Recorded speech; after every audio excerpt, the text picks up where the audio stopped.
My Hanifa Sekalala here with you again. I have a beautiful story for you today. So, I finished my university, public administration, a bachelor's in public administration. I started looking for jobs. Where was I looking for these jobs? In Uganda. Uganda is not a very funny country. It's beautiful, the sun is pretty, but jobs, not what they do best. So, I move from one place to the next. I start getting frustrated. I start doing businesses. You'll be surprised in Uganda. Women especially. They're very entrepreneurial. They do lots of businesses, do all sorts.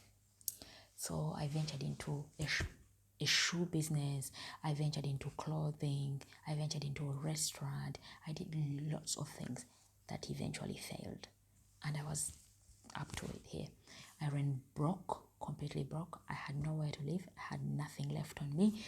I got a very small apartment. I call it my matchbox apartment. I got a very small matchbox apartment where I used to live back then. And then at that point I was saying, okay, now in this state that I am in, I will do anything. I will go anywhere. So I had this friend of mine. I'll keep her names to myself. She was in Dubai by then, working for a nice lady. So this lady asked my friend, do you have anybody, do you know anyone that knows English and can help my children do their homework, teach them English? Because in Dubai, English is not their first language, of course. So the Arabs really, really like their children speaking English. So this friend of mine told me there's a job here. If you want, you can take it up. I said, darling, how much do I have to pay? Because I don't have a dime on me. And she said, don't worry, they will set up everything for you. I said, wow, I am so coming up there. So this man calls me, very kind gentleman. I could tell he's kind from the voice on the phone. He talks to me. He knew very good English. He studied in America. So we started talking, and then he passed the phone over to his wife, and his wife asked me. His wife was a teacher as well, but her English was not as good as the husband's, but it was understandable. So the lady said, I really like the way you speak English. I know you have a very good influence on my kids, so when can you come? I said, when do you want me? Because I'm ready right now. And then she said, okay, give us 3 weeks, send us your passport, and we'll do the visa, and we'll do your ticket and everything. I said, yes. I was so over Uganda. My God, it was horrible. I said, okay. So I started preparing myself, waiting for my visa. I went for my checkups, hepatitis B, HIV, pregnancy, what else? Tuberculosis, something else. About 6 diseases you have to be clear of.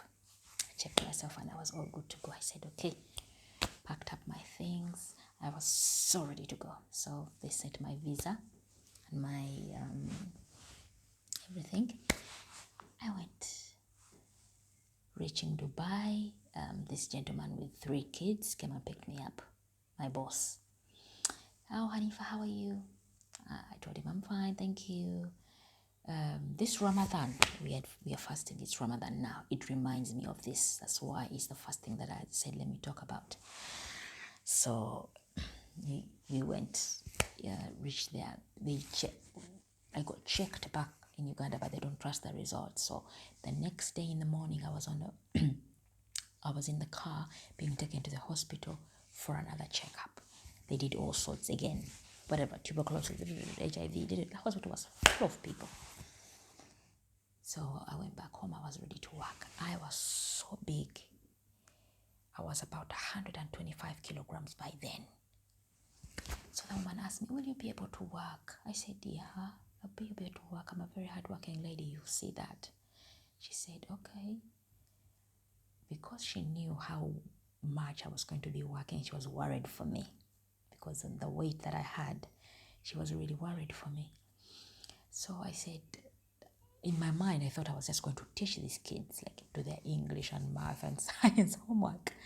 What was she worried about? I'm just going to sit down there and do their homework, isn't it? Well, that's what I thought. So, first day after my tests, but they waited for my tests to come back just in case I had something that could be transferable to anybody. So, in 4 days, I just stayed in the room coming out to sweep, like outside. That they had a very big, like, compound. So I would just wake up to sweep. I didn't get out inside their house. I just swept and back to the quarters. That's what I did until my results came back. But I was all cleared, and then I was cleared to enter their house. They had a very beautiful big house. This man was very, very rich. He had what I precisely remember in his compound. He had a GMC, he had a Mercedes Benz, he had a Ferrari, he had a Rolls Royce, new in the bag, like papers on it. And this guy was really rich, and he was a really kind guy. I remember he was very kind. His wife, not so much. So we started working in. This is my typical day in Dubai. I woke up in the morning. I woke up at 5. Yeah, I woke up at 5, and I had another friend of mine. She was called Bet, my beautiful sister from Philippines.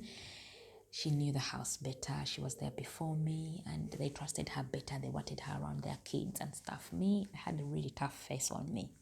So they were a bit scared about me, thinking, oh, maybe, she's black, maybe she's me, maybe she's whatever. But Bet was very nice and loving, and I really, really, really liked her. I loved her. She was a really hardworking lady. So she woke up before me to start making eggs and whatever. And I had another 20 minutes inside, pretending to be showering and doing sorts. So I woke up very early as well after her, dressed, started got inside the house. My job was get inside the house, pick up dirty linen, take it outside and start washing right away. Because we had to wash the clothes. Some of them like that, some of them, they had a washing machine, but I had to wash the clothes with my hands. So everybody had their own duties every day that were clearly written out for you. So me, linen in the morning, wash it, put it up. Then Bet would wake up, make the eggs, and then go inside to prepare the children and see them to school.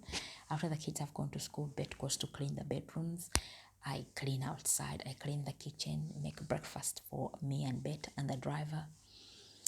Actually, by the time I got there were 3 maids and another Indian lady. I don't even remember her name because I saw her for a few days. And she told me that this woman is going to make this a living hell for you. She is mean, she does A, B, C, D. I got so scared. Anyway, the woman did those things that Indian lady told me about, but she a little bit exaggerated. Anyway, I was to find out later what this whole thing was all about. So, after my washing my my linen, Bet doing whatever, when they go, we sit with Bet in the kitchen. There was a camera everywhere, so that woman would see exactly what we are doing at what time. She could very easily call if you have been sitting down there for 5 minutes. What are you doing? Drinking tea for 5 minutes? Please, 3 minutes are enough for you. So after that, I went inside, cleaned the kitchen, big kitchen like that, while Bet was cleaning the bedrooms. After she's done with the bedrooms, I'll go inside the house and help her clean the house every day. We clean this very big house. We had about 8 bathrooms. I'll clean outside and she'll clean into the bedrooms. And then after that, because the sun is shining like hell, the clothes take about an hour, maximum 1 hour and a half to dry up. So when they dry, she's at work. The lady goes to work, but she's on the phone monitoring exactly what we're doing, what time. So she'll see the clothes outside, and then she'll call, what are you guys doing? Get the clothes outside because they're gonna get decolored or something. So we'll get the clothes, put them in the basket. And this time, before she leaves in the morning, she tells us what we are cooking for them. Maybe they're eating fish and salad, and we, me and the maid, us maids and the driver, we're eating something different, because every time we didn't eat the same thing. They ate something else, and we ate something else. So we would make this, I don't even know how it's called in English. They used to call it gara. It's a vegetable, some green vegetable. So we used to cut it up like that and then fry it and eat that with rice every day. While I made, there was that Indian lady, she was a very good cook. So she would make very nice dishes like fish, meat, whatever she made. But unfortunately, it was nothing to do with us. So we couldn't eat anything. We couldn't share in their meals. So, oh my God, this is getting really long. Okay. I have to do a part 2 of this video. So I'm going to stop this one right here and then I'm going to do a part 2.